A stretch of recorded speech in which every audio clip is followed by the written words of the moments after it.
necessariamente afligidos por várias provações por um pouco de tempo, para que a comprovação da vossa fé, mais preciosa do que o ouro que perece, embora provado pelo fogo, redunde em louvor, glória e honra na revelação de Jesus Cristo. Primeira Epístola de Pedro, capítulo 1, os versos 6 e 7. Nisto exultais. É difícil a gente se alegrar ou se exultar em meio ao sofrimento.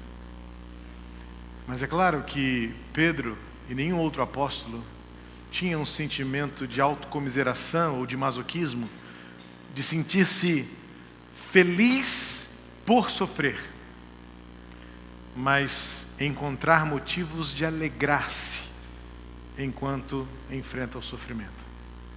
E é justamente o que Pedro está dizendo. Não há nenhuma contradição, nenhum absurdo quando ele diz: nisso exultais. Nisso o quê? É a pergunta que nós temos que fazer quando lemos a Bíblia e tentar entender melhor. Porque nós não somos mentalmente enfermos de ficarmos felizes porque problemas acontecem.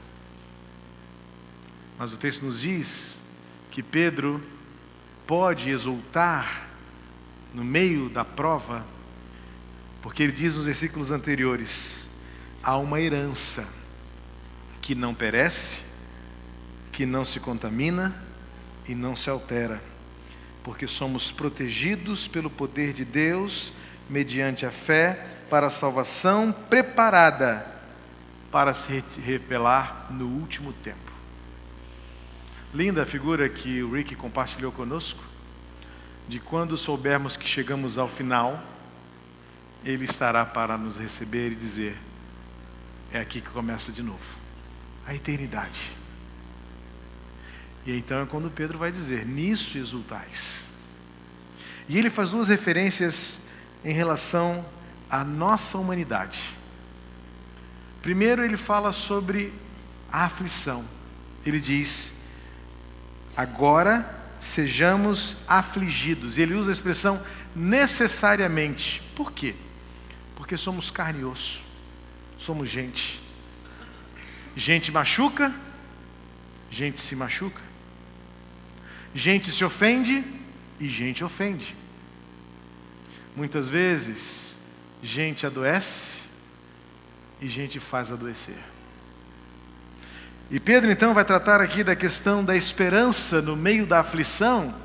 Primeiro porque ele diz que isto faz parte de uma realidade. Nós somos pessoas, seres humanos, ainda que criados à imagem e semelhança de Deus, mas o pecado tem destruído esta obra e tem nos afastado de Deus. E quanto mais afastados estivermos, mais sofrimento experimentaremos sem esperança. Mas quando então Cristo nos regenera, e este é o tema desta declaração de Pedro, quando Cristo nos regenera, Ele coloca em nosso coração uma segurança de que a aflição não destrói, não contamina, não mata a nossa certeza de que estamos protegidos no final até o último momento. E ele então vai colocar uma outra realidade da nossa humanidade no versículo 6, quando ele diz: por um pouco de tempo. É claro que para nós parece muito tempo. Mas você já percebeu que quanto mais o tempo passa, mais parece que o tempo passa rápido demais? E certa vez, refletindo com um amigo sobre isso, nós chegamos a uma conclusão. Não é necessariamente que o tempo, que é uma dimensão exata do universo, esteja encurtando, ainda que a gente tenha essa sensação de que o tempo está passando mais rápido. Mas você já viu como os nossos filhos são ansiosos para que o dia do aniversário chegue? Pode faltar uma semana, mas ele acha que é uma eternidade. Lá em casa tem uma pequena que está crescendo, mas quando termina o aniversário ela já está pensando no outro, né, filhota? E já está longe demais. Quando a gente chega numa certa idade, eu e o Lobão, por exemplo, né, Lobão? A gente chega no aniversário e fala assim: daqui a pouco eu já faço outro. Olha como a dimensão do tempo muda. Por quê? Porque quanto mais tempo vivemos, a impressão que temos é que o tempo está passando rápido, porque nós agora temos uma dimensão do que é o todo.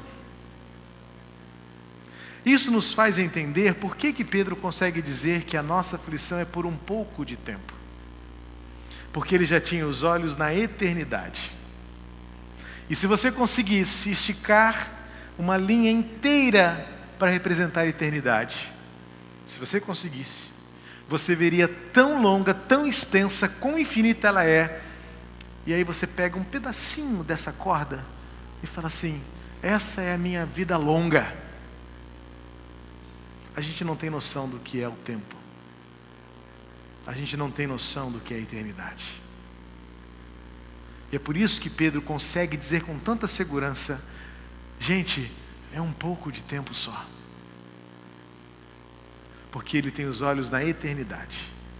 E quando ele consegue alcançar com a fé aquilo que significa um ser eterno, ele fala assim: isso aqui não se compara. É por um pouco de tempo a aflição, a provação. Mas tem um propósito. E o versículo 7 revela o propósito da nossa dor, do nosso sofrimento, das nossas lágrimas, das nossas limitações, da nossa finitude. Pedro vai dizer no versículo 7: por isso, para quê? A comprovação da sua fé, testada e aprovada. E ele usa a figura do fogo. Ele diz assim: é como o ouro, que é precioso, mas para se tornar precioso, ele tem que passar pelo fogo, porque o fogo o purifica, o fogo o funde, o fogo o torna maleável, o fogo prepara o ouro para ser moldado, para ser colocado na forma e refletir a imagem do ourives. E então ele vai dizer, depois de tudo isso, a sua fé redunde em louvor, glória e honra na revelação de Jesus Cristo. Então, entendendo o que Pedro está dizendo Deus nos deu possibilidades e Ele nos deu a habilidade espiritual de enfrentar o sofrimento. É necessário, faz parte da nossa humanidade. Todos nós um dia temos de enfrentar a dor. Mas Pedro diz: não se esqueçam, há uma exultação no sofrimento, porque vocês estão protegidos. Porque quando você perceber que chegou ao final, Ele estará lá esperando você. E Ele então vai concluir dizendo: para que tudo isso? Para que a sua fé revele quem Jesus é. É o que ele termina dizendo. Porque a sua fé, que é preciosa como ouro, que é refinado pelo fogo, e fogo queima, fogo machuca, fogo também destrói, fogo nos quebra, fogo nos derrete, mas é necessário porque é o fogo que traz a força da reconstrução. E aí no final, tudo isso redunde em louvor, honra e glória a Jesus Cristo na sua vida. No final, que Cristo seja revelado em nós.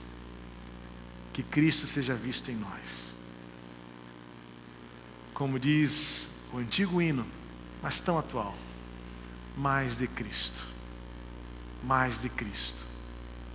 E que os outros vejam mais de Cristo em nós. Ele morreu por nós. Ele sofreu por nós, para que nós tenhamos tudo isto como garantido, uma esperança certa, que, como diz Pedro no versículo 3, não perece, não se contamina, se destrói. Nós estamos seguros em Jesus. Por isso Ele morreu na cruz, para nos dar tudo isso. Muito mais do que a prosperidade, muito mais do que o poder para andar sobre as águas, muito mais do que nossas mãos realizarem curas. Jesus morreu na cruz para que nós sejamos iguais a Ele, também para vencer o sofrimento e glorificar o nosso Pai Celestial. Ele morreu na cruz por nós. é ali onde tudo começou. E é onde Ele começa a ser mais do que nunca semelhantes a nós. E é no sofrimento onde nós começamos e passamos a ser mais semelhantes a Ele. O mesmo apóstolo Pedro, no capítulo 4 dessa epístola, no versículo 9, ele vai dizer: alegrem-se quando vocês sofrerem por estarem agindo como Jesus. Não sofram, não se alegrem se vocês estão sofrendo como homicida, como mentiroso, como adúltero, como mal pagador, como um infiel. É o que ele diz no versículo 10. Mas se vocês porventura sofrerem porque vocês estão amando mais a Jesus e cada vez mais adorando-o, alegrem-se por isso. Porque se foi na cruz que Jesus tornou-se homem como eu e você, é no sofrimento que eu me torno tão especial aos olhos de Deus quanto Cristo foi na cruz. É nesta relação de alegria e sofrimento que finalmente o apóstolo Pedro vai dizer: todo louvor, toda honra, toda glória sejam a Cristo no dia da sua revelação. Vamos mostrar Jesus. Vamos ser iguais a Jesus, por onde quer que andarmos, o que quer que fizermos, para a glória dele. Quero convidar os diáconos a se colocarem comigo aqui juntos, e nós vamos celebrar a ceia do Senhor como ápice, como momento máximo desta identificação com Cristo.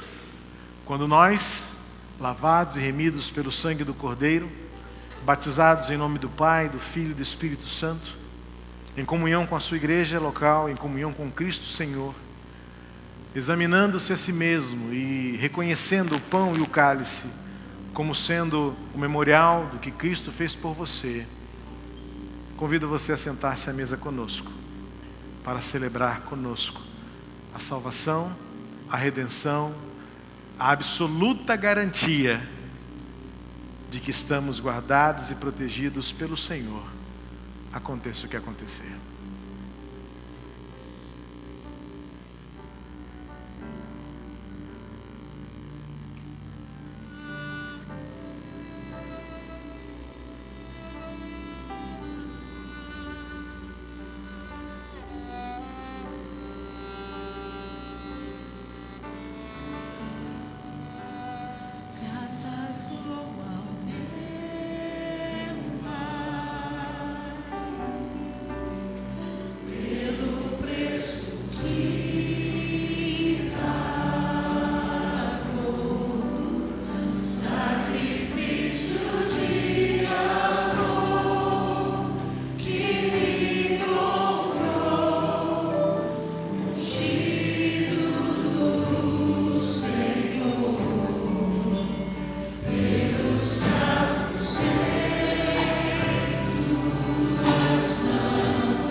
Quando Jesus orou com seus discípulos, conhecida como oração sacerdotal, ele disse a eles: rogo não só por eles, mas por todos os outros que virão a crer.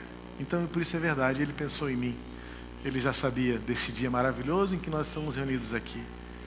Ele já conhecia as suas lágrimas, ele já conhecia a sua dor, por isso ele morreu na cruz. Ele já conhecia a mim, conhecia você.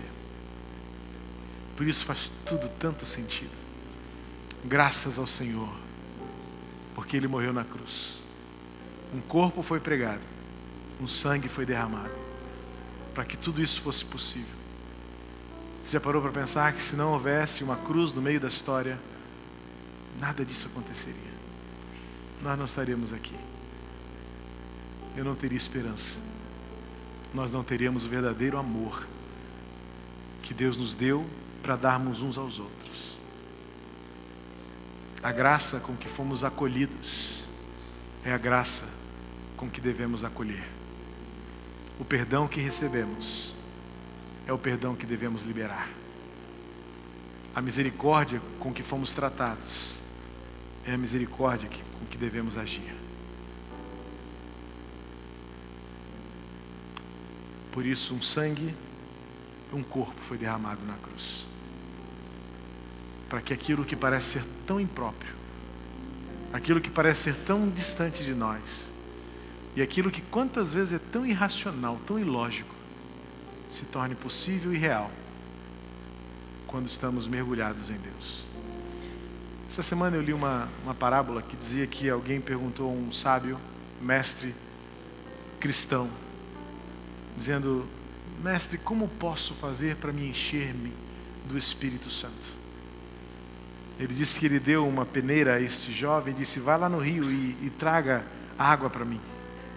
Encha esta peneira de água. Ele achou aquela ordem meio tola, mas cumpriu. Dado um tempo, o mestre foi ao encontro dele e disse: e aí, consigo? Ele disse: não consigo. É impossível encher esta peneira. Ela está cheia de buracos. E ele disse: mergulha ela na água. Ela está cheia agora? Ele disse: sim, agora está cheia, mas está mergulhada. Ele disse: é assim que o Espírito Santo funciona conosco também. Não tente preencher os buracos da sua vida com as suas próprias forças. mergulhe-se no Espírito. E então você estará cheio do Espírito Santo. As nossas imperfeições farão com que o Espírito Santo vaze de nós. Todas as vezes que nós tentarmos e insistirmos fazer isso com a nossa própria força, com a nossa carne. Mas quando a gente mergulha no Espírito, então a gente está realmente cheio dele. Porque na verdade é o Espírito que nos enche. Lá na cruz, Jesus inaugurou o tempo do Espírito Santo em nós. Os primeiros discípulos viram com seus próprios olhos isto lá em Pentecostes. E hoje nós podemos ver com os nossos olhos o Espírito Santo fazendo uma obra em nosso meio. Porque você está aqui hoje. Eu creio que isto é o Espírito Santo agindo em nós. Graças ao Senhor por este pão e por este cálice, que nesta hora nos fazem lembrar que tudo isso só é possível porque Ele morreu por mim, porque Ele pensou em mim, porque Ele me amou. Graças a Deus por isso. Em memória a Jesus, com o coração grato, exultante e alegre, comamos este pão e bebamos este cálice em nome de Jesus.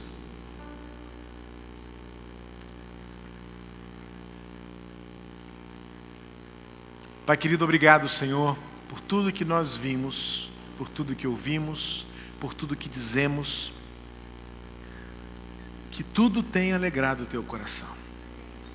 Apesar das nossas limitações e apesar da nossa imperfeição, olha para o nosso coração e encontra em nós um espírito de verdadeiros adoradores, que sabem olhar para Ti e exultarmos em Ti e redundarmos para Ti todo louvor, toda honra e toda glória, até que Cristo seja plenamente revelado em nós.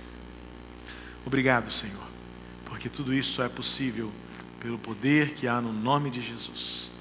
Poder revelado sobre a morte e sobre o pecado, na sepultura vazia e naquela cruz, onde foi derrotado para sempre o nosso inimigo maior, Satanás. E por isso temos a certeza de que estamos protegidos, regenerados pelo nome de Jesus.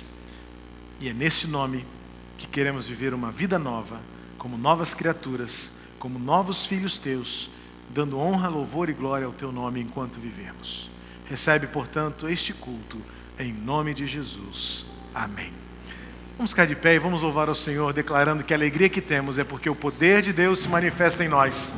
Só o poder de Deus para fazer esta obra em nossa vida.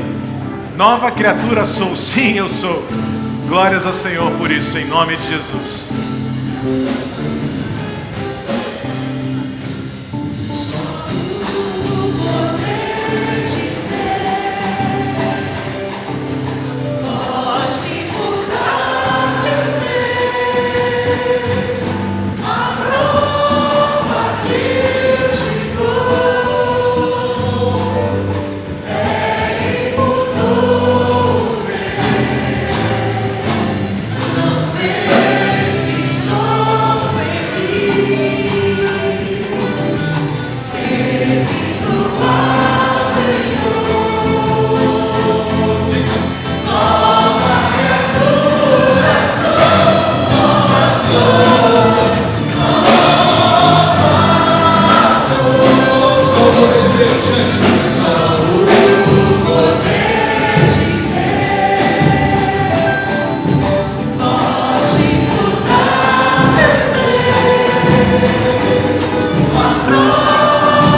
Que a graça de Jesus, graça maravilhosa, infinita, o amor de Deus, o nosso Pai, que é eterno, bondoso, misericordioso, e que o Espírito Santo, no qual devemos nos mergulhar, encha-nos, preencha-nos por completo, consolando, dirigindo, guiando-nos por toda a caminhada, aqui ou por onde quer que formos, hoje e até o último dia, quando Ele nos dirá: bem-vindo à casa de meu Pai. Deus abençoe você em nome de Jesus. Um bom restante de domingo. À noite estaremos juntos aqui, 7h da noite, com a participação do Corosana, enriquecendo o nosso culto desta noite. Você é nosso convidado. Deus abençoe sua vida, sua família e o seu caminho em nome de Jesus.